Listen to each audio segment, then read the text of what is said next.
मार्गदर्शक हरि सिंह भारी जी, पार्टी के इलेक्ट्रॉनिक मीडिया और प्रिंट मीडिया के मेरे परिवारजन, आप सभी का पहले तो मैं दिल की गहराइयों से स्वागत करता हूं। संडे के दिन सारे जरूरी काम काज छोड़ करके आप लोग आए हो, मगर विषय ऐसा है जिस पर चर्चा होनी चाहिए, तो मैं उससे माफी चाहता हूं कि संडे के दिन मैंने आपको परेशान भी किया, मगर आप सब लोग आए, इसके लिए आपका वेलकम, आपका आभार, आपका धन्यवाद जी।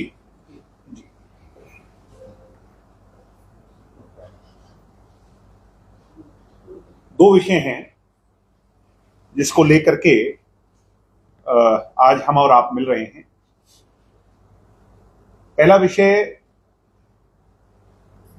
हमारी सीडीएलयू यूनिवर्सिटी को लेकर के,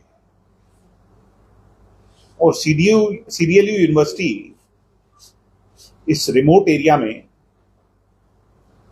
एक जीवन रेखा के समान है।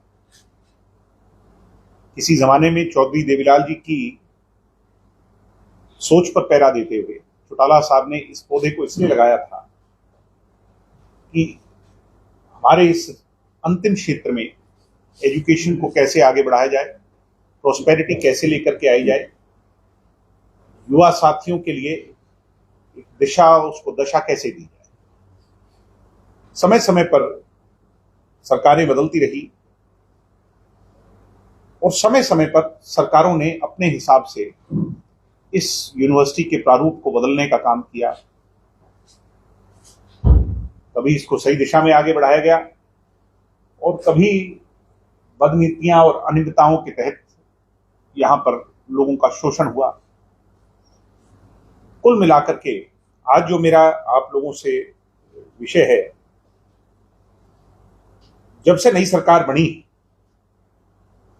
और कुलपति का कार्यकाल खत्म हुआ है, शेष पड़ी हुई सीट पर नरसी बिश्नोई को, जो गुरु जम्बेश्वर यूनिवर्सिटी के कुलपति हैं, उनको यहां लगाया गया है। एक बड़ा भय का माहौल टीचिंग और नॉन टीचिंग स्टाफ के अंदर पैदा कर दिया। दो वाक्य हैं जिस पर आज मैं चर्चा कर रहा हूं। पहला वाक्य है, दो वार्डन हमारी जो बेटियां हरियाणा प्रदेश की, जिनको कौशल रोजगार, हरियाणा कौशल रोजगार निगम के तहत लगाया गया था, उन दोनों बेटियों को,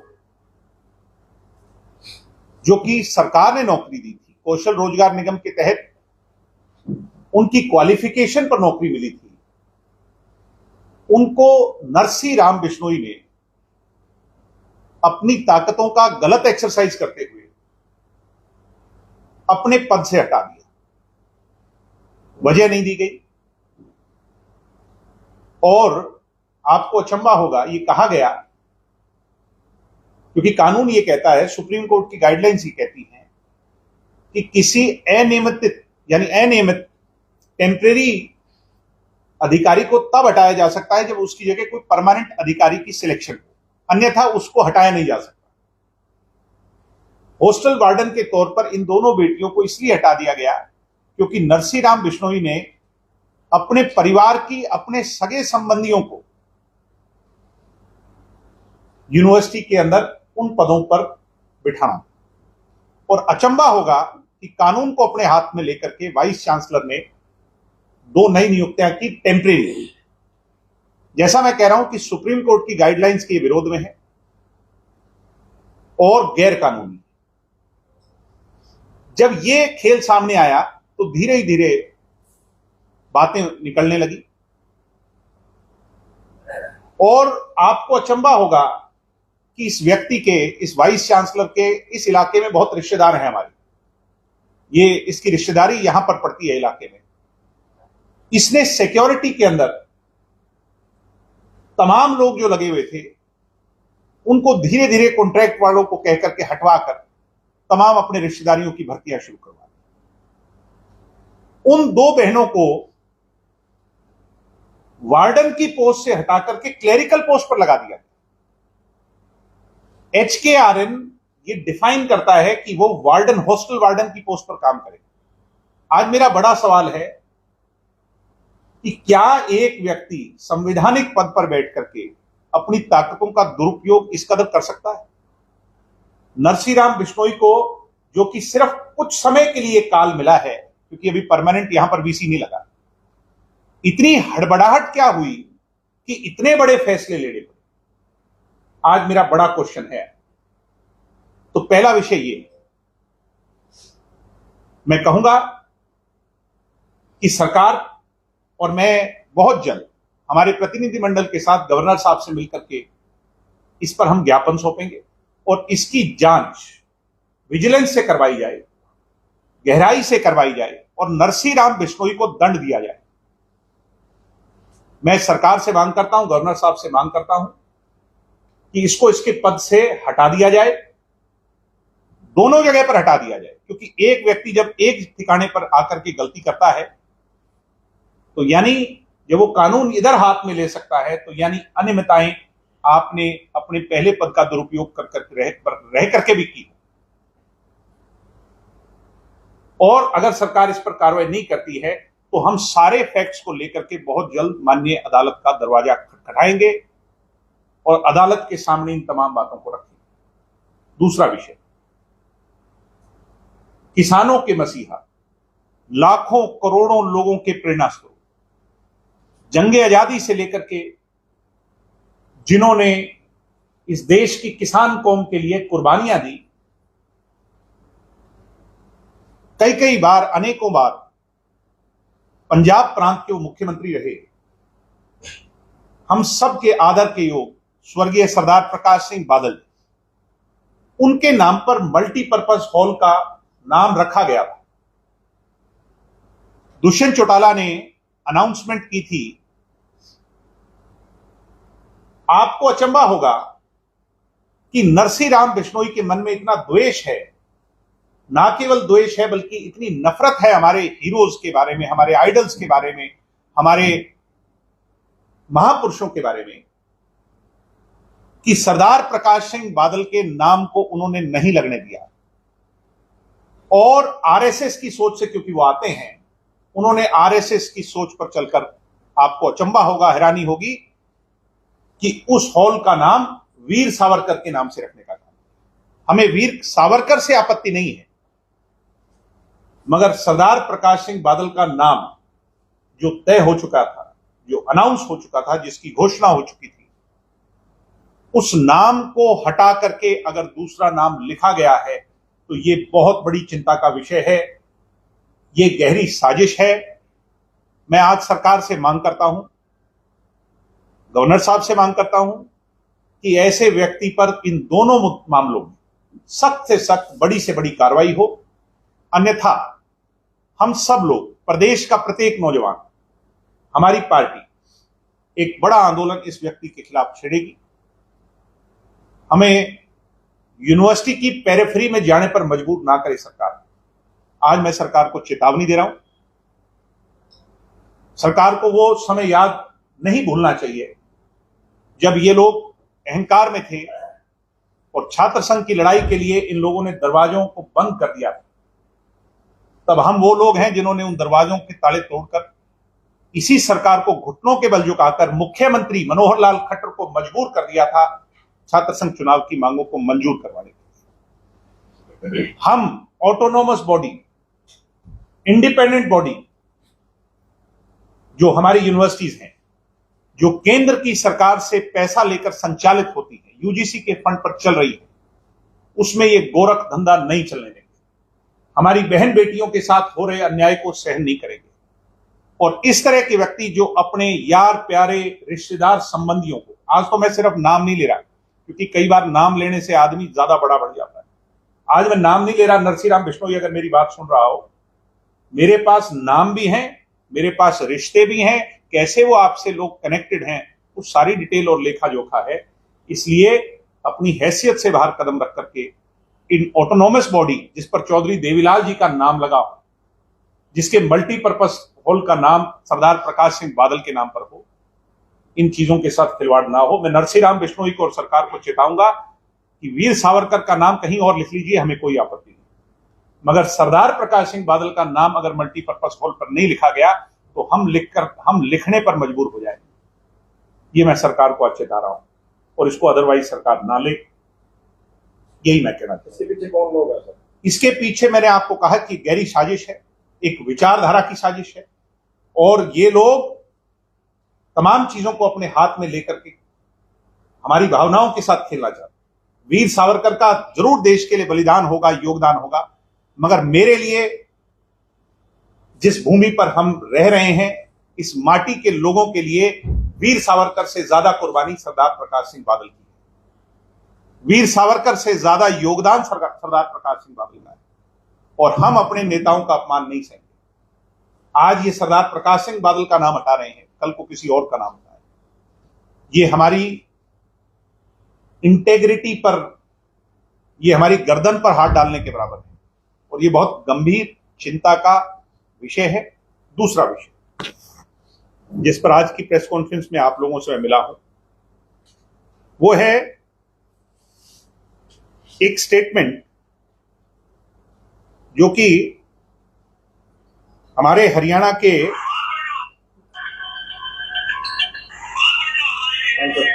सांसद की आई।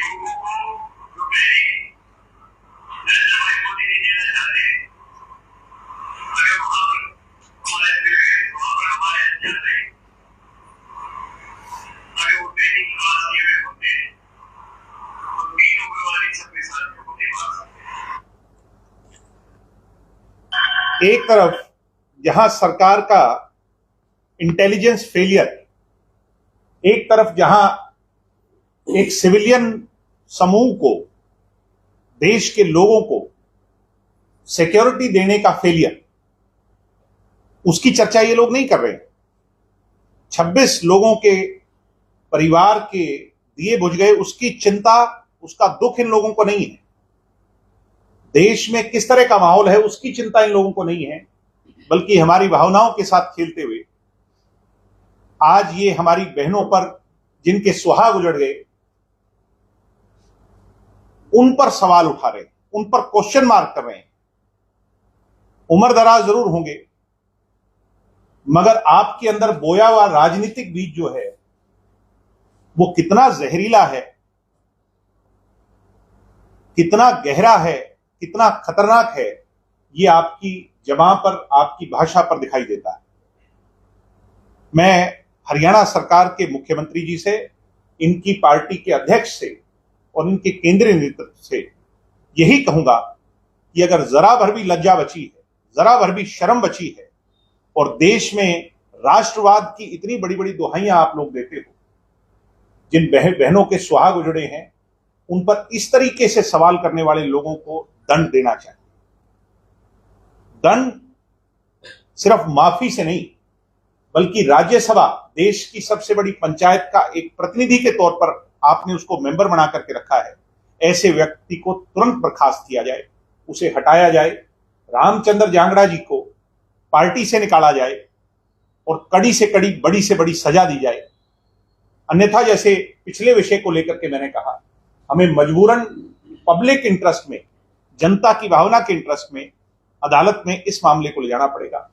मैं आज सरकार को इस बात के लिए चेताना चाहता हूं कि आपके सांसद ने जो सवाल उठाया है, अगर आपने उस पर कार्रवाई नहीं की तो फिर हमें मजबूरन एक बड़े आंदोलन को जन्म देना पड़ेगा, सड़क पर उतरना पड़ेगा, और इस सांसद को मजबूरन माफी मांगनी पड़ेगी। हमें मजबूर और विवश ना किया जाए।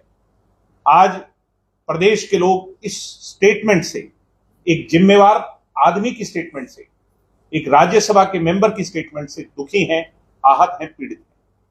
दोनों विषय बहुत गंभीर हैं।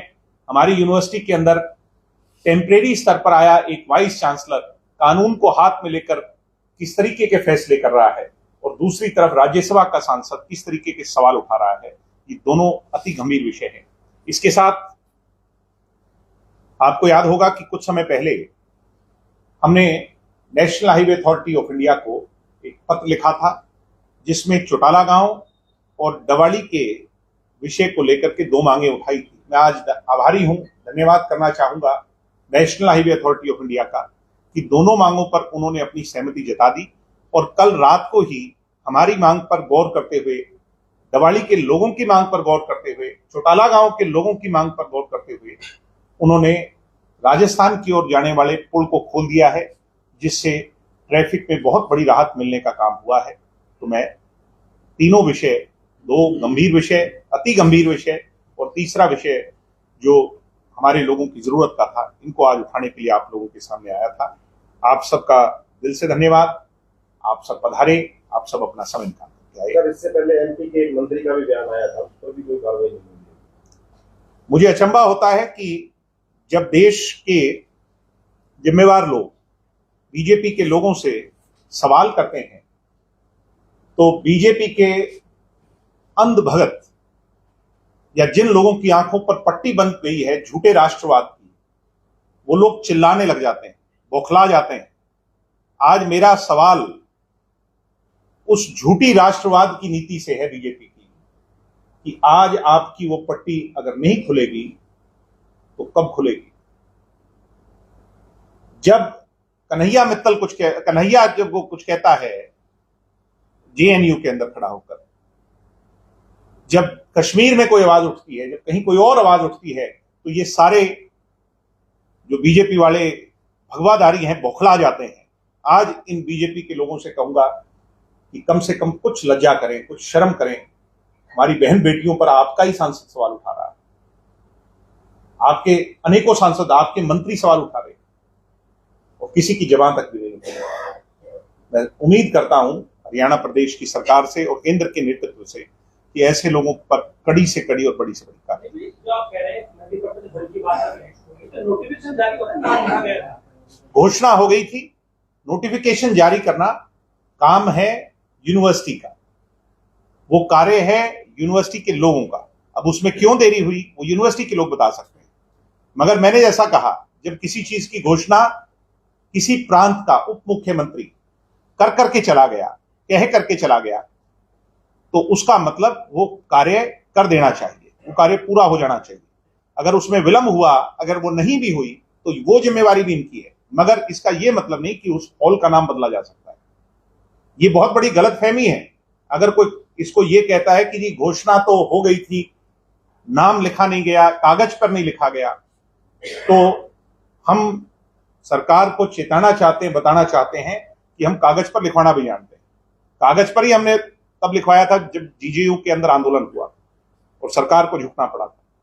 वीर सावरकर से हमें आपत्ति नहीं, होंगे वो लाखों लोगों के हीरो, होंगे वो बीजेपी के हीरो, मगर कम से कम हम और हमारी सोच, हमारी वैचारिक तौर पर सोच कि वो हीरो हो सकते हैं, मगर उनसे ज्यादा अगर कोई हीरो है तो वो सरदार प्रकाश सिंह बादल है। हमें वीर सावरकर के नाम कहीं लिखने से कोई आपत्ति नहीं, कहीं और लिखो, कहीं उनके नाम से कोई एजुकेशन स्ट्रक्चर बने, हमें कोई दिक्कत नहीं, मगर सरदार प्रकाश सिंह बादल का नाम अगर नहीं लिखा जाएगा उस हॉल पर, तो फिर ये सरकार बड़े आंदोलन के लिए तैयार है।